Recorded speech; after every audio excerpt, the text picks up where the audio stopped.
এই পৃথিবীতে সবচাইতে ভয়ঙ্কর অভ্যেস কোনটা জানো? কারোর সাথে রোজ কথা বলার অভ্যেস। আমরা হঠাৎ করেই কোনো মানুষের সাথে কথা বলতে শুরু করে দিই।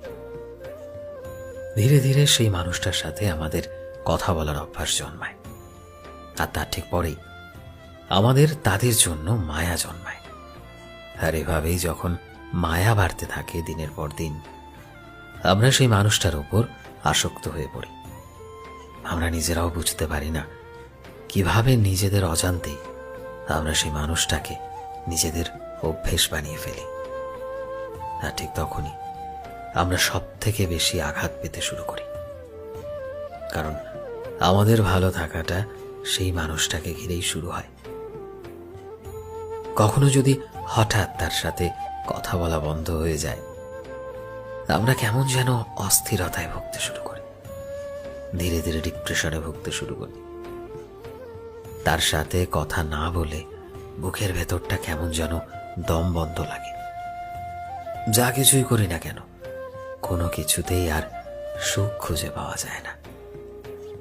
হুট করেই মনটা খারাপ হয়ে যায়। কিন্তু বিষয়টা এটা নয় যে কারোর সাথে কথা বলাটা আসলে দোষের। আমাদের কারোর সাথে কথা বলতে ভালো লাগতেই পারে, কিন্তু যখন আমরা কারোর সাথে কথা বলতে বলতে তাকে নিজের অভ্যেস বানিয়ে ফেলি, আর ঠিক তখনই আমরা আমাদের ভালো থাকার ব্যাপারটা তার উপর নির্ভর করে গড়ে তুলি। কারণ কথা বললে মায়া জন্মায়, আর মায়া বদলে হয় কষ্ট, একাকিত্ব। তাই যখন বুঝতে পারবেন যে আপনি কারোর জন্য আসক্ত হয়ে যাচ্ছেন, তবে ঠিক সময় মতো নিজেকে গুটিয়ে নিন, নিজেকে একটু গুছিয়ে নিন।